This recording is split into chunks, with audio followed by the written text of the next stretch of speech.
bringing up a really interesting point, and one that I'm really passionate about right now. And Doug, I know you and I have talked about this through the years. I think something about the way that I grew up, kind of up close, witnessing lots of Christian professionals, maybe, and some of that inherent kind of segmenting or formal, informal, public, private distinction that happens.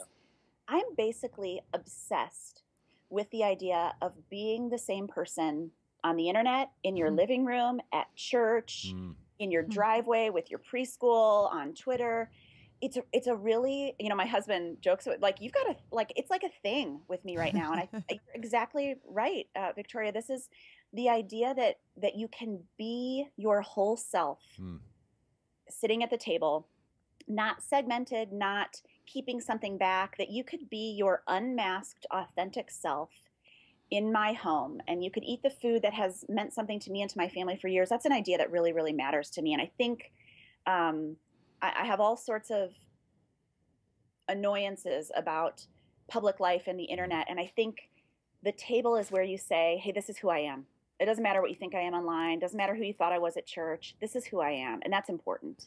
Yeah, and I think one of the things that comes out in this book, and it's come out in your others as well, but it seems like you've framed it really intentionally here, is that you're not asking people to take a religious structure and remake that in their home, like do church at home or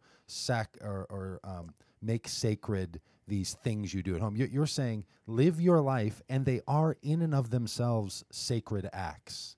And these are the ways that human beings live with one another, and so are those other things where we kind of perform the acts of our responsibilities and our roles. But there's something that that people should be encouraged to be just as intentional about the normality of life. Absolutely, and I think that is one of the really healthy parts of the way that I grew up in our church tradition, is that it's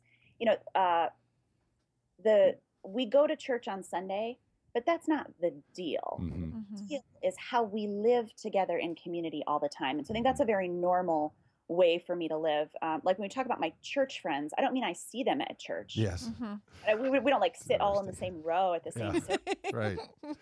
They're the people with whom I journey through life, specifically in throughout spiritual conversations and connections. And I have like probably best friends from church that I've never seen actually at church, but we're walking together through life and we're gathering around our tables, and that's valuable. And it kind of, I was thinking about you and Victoria talking about the recipes and the commonality, and in some ways it feels like Jewish faith, right? Because in the, in the Old Testament, there's like all these things about like, here's the food you should eat, and here's the clothes you should wear, and here's the things you shouldn't eat. And like, there's all that kind of what to us feels like this strange, like prescribed, kind of law-driven world. But it could also be a very freeing way to think about the world and to say, no, I'm going to live my life with an intentionality that runs through everything. What I put in my mouth and where I put the things that come out of my body, right? Like all of those things matter. And there's something about this kind of spirituality that you're describing that is reminiscent of that. Well, and so I grew up in Chicago, and there's a huge Catholic population and a huge Jewish population. And so I grew up with friends who were mostly either Catholic or Jewish. And I was the kid who went to church in a movie theater. Yeah. Yeah.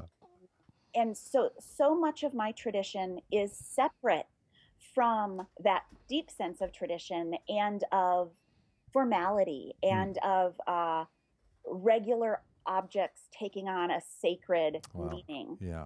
And so I think I'm really drawn to that. I love, and in college I studied Jewish writing and Jewish fiction, and that sense of our whole lives being everything that goes in our mouth, everything we touch, everything we do, the routines of our lives having sacred kind of significance is really, it's really attractive to me. Yeah. But, maybe there's a sense that a lot of us who, I've put myself in the same camp, want to take the things that are perceived as sacred and make them accessible and normal to people, right? So we do church in a way that says, you don't have to be afraid of all this sacred religious stuff. It's really normalizing. Right. And then you've got this nice little counter stretch that says, well, let's take the normal stuff and recognize that it's sacred. Yeah. Yeah, That's, absolutely. yeah. So you think this is just soup. Yeah. It's being heard and seen. It's telling someone that you love them. It's telling Mhm. the truth about who you are. It's letting God's presence be among you. I mean, you think it's just soup, but it's not. Mm-hmm. Okay, so let me ask you this: if you look at the cover of the book, it's gorgeous, by the way. I mean, it's layered. It's really glasses of beautiful. for those who haven't seen it. I mean, it's worth taking a look at. It's got a wine on it, and there's pictures of you in the cover, and you're lovely. How hard was it for you? Because I know you don't see yourself that way, right? And you want this connection between the real you and the sort of presented you. Right. How do you, as a writer and then as a packager of these ideas, because you are such a gifted writer and write in it with an eloquence and a kind of style that I've read reviews of your books, and people say things like, I don't care what she's saying, I just want to read the words she writes, right? Like, and there's there's kind of a, I mean, it's well beyond the foodie culture, and it's well beyond the kind of Martha Stewart thing. It's like, good Lord, how can I have a life like that? Where I get to cook these meals and have these 2 great kids and like look so lovely and all that. How do you deal with that perception that people have of you or of what you're saying, with the fact that frankly, you're just like everybody else, and a stumbling mom trying to figure out the best way to make it through the day. Oh, totally. I mean, if you had to put your picture in a book jacket I for know. time, you'd have an hour of hair and makeup and Yeah, a it's the fancy worst. photographer too. Like, Yes. anybody would do that. Of course. I look like that 1 hour. Every time a book comes out for 1 hour. You've looked like that. Don't they say like that the basic rule of the internet is every single person is 10 pounds heavier and 10 years older than their picture? Oh, that's great. Yeah. That's just, you just assume that. Like when you Yeah. meet someone in real life, you're like, oh, right. Okay. Yeah. Yep. Yeah. But I think our real life is wonderful Mm-hmm.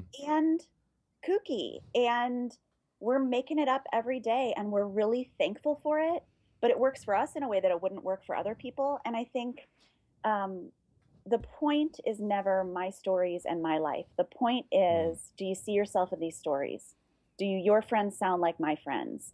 Do you have that same sense of longing to live in deep community like I do? And so, I've always said, again, I think growing up with a lot of pastors and a lot of experts, I never set out to be like a pastor or a leader or an expert. I set out to be a friend. That's my deal. When I write, if someone says it was just like talking with a friend, then I feel like I've done my job. And so I think what I want to create in people is a sense of friendship, of connectedness, to let them know that they're not alone. Well, tell us a little bit more about how you see people using the book. It's written in essay style, and so obviously people might use it in their kitchen with the recipes at the end. But they are short essays. Are there like 30 of them? I can't remember. Yeah, there's like 38 or 39. 38 or 39 of them. So I could see people using them. Using this in groups or like with a discussion group, and they'd read 1 or 2 of the chapters. I could see people reading it at night before they go to bed. How do you see people taking bread and wine and utilizing it in their own lives? Well, one of the things that we did this time around that I'm really excited about is at the back of the book, there are discussion questions and menus if you wanted to go through it for 4 weeks with a group. So the book is split up into 4 parts, about 9 or 10 essays each. So the idea is, let's get together for the next 4 Tuesdays. We'll each read a section, we'll answer those questions, then we'll cook this meal together. And what's exciting about that is it gets people actually in the kitchen. That's what I'm excited about. But at the same time, I read cookbooks in bed like they're novels. And Really? there are cookbook writers that I absolutely adore, and I've never brought one of their recipes into the kitchen. So, it's okay with me if people connect with it all different ways. But I think the big thing is I want, if people close the book and then walk into their kitchen, that feels like success to me. If it moved them to some sort of action, that feels really good. Well, I've been thinking this week about like with the tragedy at the Boston Marathon, and so many people are saying, what can I do in the face of such a horrible thing, the world, feeling dismal about the world. And I think so much of what we can do is just whatever it is we do well or whatever it is we care about. And so if it's and food, we all have to eat. And so, and also we were talking, Doug and I, before we called you, about his running an ultra marathon. He was saying, whatever you do, whatever active thing you do, it's good. And I think cooking is so much that way, that it's a physical expression of something important about nourishing and community and life. And it embraces all of that. So more cooking in the face of tragedy in the Boston Marathon, or more yeah, it's interesting because together. people did invite people into their homes. Like, you know, didn't they? Like, there was that impulse to hospitality to say, you should come into my house.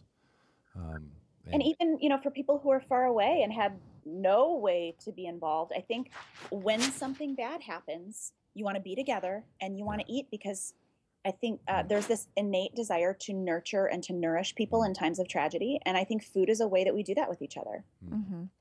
You have written in a style, an essay style. Who are the kinds of people that have influenced you in your own writing? Well, I mean, Anne Lamott more than anyone. I keep saying, you know, I'm going to spend my whole life trying to write a book as good as Traveling Mercies, and I'll never get there, but I will happily keep trying. That's great.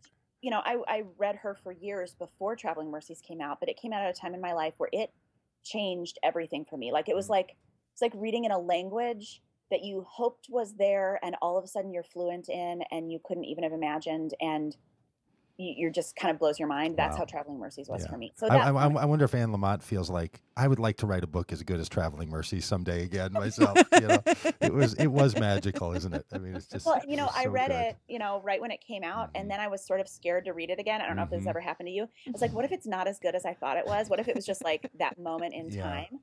I feel that way at restaurants sometimes about food. Yeah.